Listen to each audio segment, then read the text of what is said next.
Hey guys, welcome back to the channel. So today something a little bit different, something that I haven't seen on YouTube so far, and that's POV settings for the DJI Action 2. Many of us want to use it for sort of street photography, sticking it on your chest, going round, all that good stuff. So I'm just going to show you the settings which I use and the ones that I think are the best. So let's get into it. So first things first, let's turn the camera on and jump straight into the settings. So tap on the settings. First one for me is turn the sounds on. So for me, if you're recording, you've got it strapped to your chest. Often before, I thought I'd started recording when I actually hadn't. And I hadn't looked down to see the camera to see if I could see the red light flashing. So for me, turn the sounds on, you get an audible notice that you've started recording, and you definitely know you're filming, you're not going to miss anything.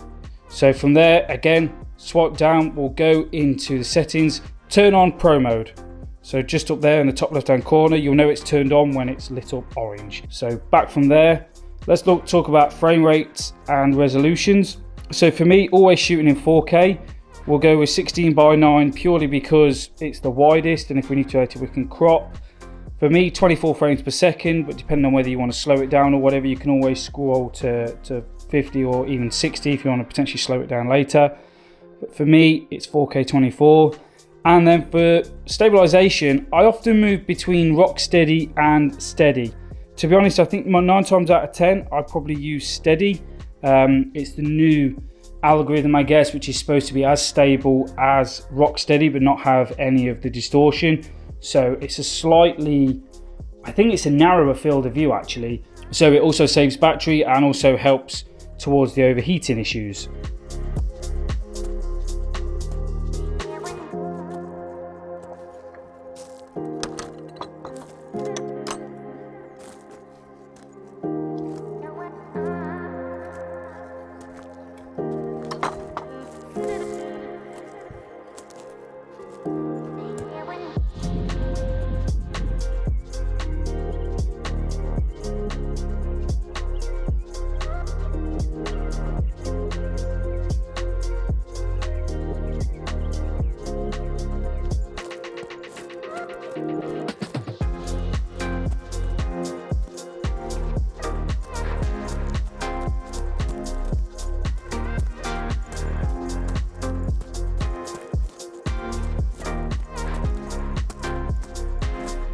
So from there, if we just drop into the side, we can take a look at the other options where I can get this in focus. There we go.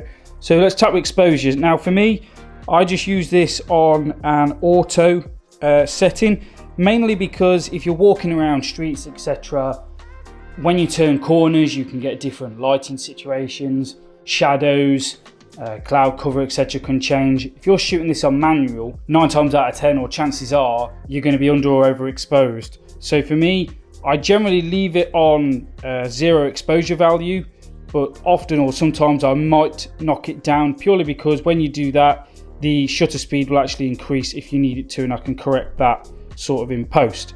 But usually I will leave that on 0.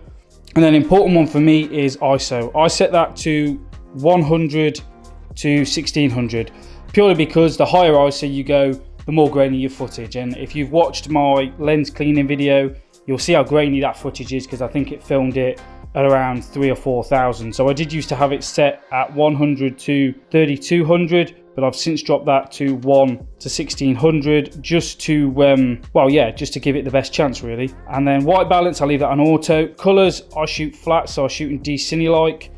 Personal preference, I guess, whether you want to use D-Cine-like or not. If you want to do anything in post, then I would definitely recommend you do that. And then for field of view, for me, I shoot in standard D-Warp. This camera has a huge field of view of 155 degrees, which is a 12.7mm full frame equivalence. So for me, even in the narrowest field of view that it offers, it's plenty wide enough. And that covers it. That's it. That's all the settings. That's everything you need to know. It's as simple as that. There's nothing else to do. So all you need to do out now, guys, is go out, film and shoot it, give it a try. So yeah, let me know down in the comments what you think of these settings. Are you using them? Are you using something different? Show me some of your footage, link me to that. It'd be great. See what you guys are doing. Please like the video. Please subscribe if you found it helpful. Plenty more stuff on this Action 2 coming. Also, there's going to be some stuff with this guy, the Sigma 56 f1.4, and also a new lens I've just picked up, the 85mm 1.8 full frame. So I'm really excited to get shooting with that. So hope you guys have a great day, and I'll catch you in the next one.